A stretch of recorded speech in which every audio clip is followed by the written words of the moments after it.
ഈ ജെൻസി പിള്ളേരുടെ ഒരു കാര്യം ഒരു ഭയങ്കര ഒരു ഇഷ്ടം തോന്നുകയാണ് ജെൻസി പിള്ളേരോട്. ലോകം മുഴുവൻ ഇന്ന് ജെൻസി പിള്ളേരെ കുറിച്ചുള്ള ചർച്ചകളാണ്. കുറെ ആളുകൾ അവരെ ഭയങ്കരമായിട്ട് പ്രശംസിക്കുന്നുണ്ട് ഒരു ഭാഗത്ത്, പല മൂവ്മെന്റ്സിനും പല കാര്യങ്ങൾക്കൊക്കെ ആയിട്ട്. അതേ സമയത്ത് പല ആളുകളും ചിലപ്പോൾ ക്രിറ്റിസൈസ് ചെയ്യാറുണ്ട്. ഞാനിന്ന് പറയുന്നത് ജെൻസി പിള്ളേരുടെ ഇടയിൽ വളർന്നു വരുന്ന കുറേ കോൺസെപ്റ്റുകളെ കുറിച്ചിട്ടാണ്.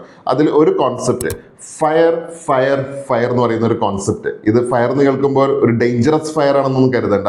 എനിക്ക് ഭയങ്കര ഇഷ്ടം തോന്നിയിട്ട് റീസെന്റ് ഭയങ്കരമായിട്ട് ചർച്ചകൾ നടന്നുകൊണ്ടിരിക്കുന്ന ഒരു concept, financially independent retire early എന്നുള്ള ഒരു ഫയർ എന്ന് പറഞ്ഞിട്ടുള്ള ഒരു കോൺസെപ്റ്റ്. സി, നോർമലി ഒരു ഓൾഡ് സ്കൂൾ ഓഫ് തോട്ട് എന്താണ്, നമ്മളൊരു 50, 60 അല്ലെങ്കിൽ 70 വയസ്സൊക്കെ ആകുമ്പോൾ ഭയങ്കര ഹാർഡ് വർക്ക് ചെയ്തിട്ട് ദെൻ ഒരു റിട്ടയർമെന്റിലേക്ക് പോവുക, ഒരു ലേസി ലൈഫിലേക്ക് അല്ലെങ്കിൽ അത്തരത്തിലൊരു റെസ്റ്റിംഗ് പീരിയഡിലേക്ക് പോകുക എന്നുള്ളതാണ് ഒരു നോർമൽ കോൺസെപ്റ്റ്. ഈ ജെൻസി പിള്ളേരുടെ ഒരു കാര്യം എന്താണെന്ന് വെച്ചാൽ 30 വയസ്സാകുമ്പോഴേക്കും 40 വയസ്സാകുമ്പോഴേക്കും ഫയർ അല്ലെങ്കിൽ ഫിനാൻഷ്യലി ഇൻഡിപെൻഡന്റ് ആവുക, റിട്ടയർ ഏർലി എന്നുള്ളൊരു കോൺസെപ്റ്റിലേക്ക് പോവുക. ഇത് ഭയങ്കര ഒരു ലേസി മൈൻഡ് സെറ്റ് കൊണ്ടൊന്നല്ല ഇത്തരത്തിലുള്ള ഒരു സംഭവം വന്നിട്ടുള്ളത്.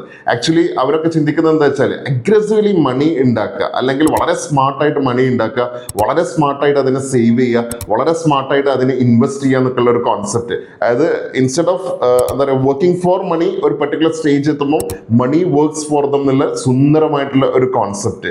സി, എന്നിട്ട് ഇവർ ചെയ്യുന്നത് എന്താണ്, ഇൻസ്റ്റെഡ് ഓഫ് ചേസിങ് വർക്കിനെ ചേസ് ചെയ്യുന്നതിന് പകരം ചൂസിങ് വർക്ക്. അവർക്ക് ഇഷ്ടപ്പെട്ടിട്ടില്ല ഈ ഒരു ഫ്രീഡം മൈൻഡ് സെറ്റോട് കൂടിയിട്ട്, ഈ ഒരു ഫ്രീഡം എൻജോയ് ചെയ്യുന്നതിന്റെ കൂടെ തന്നെ അവർക്ക് ഇഷ്ടപ്പെട്ട കാര്യങ്ങൾ ചെയ്യുക എന്നുള്ളതാണ്. അല്ലെങ്കിൽ ഫയർ, മൈക്രോ റിട്ടയർമെന്റ്, ഇത്തരത്തിലുള്ള കുറെ കോൺസെപ്റ്റുകളൊക്കെയാണ് ഇപ്പൊ ഈ ജെൻസി പിള്ളേരുടെ ഇടയിൽ.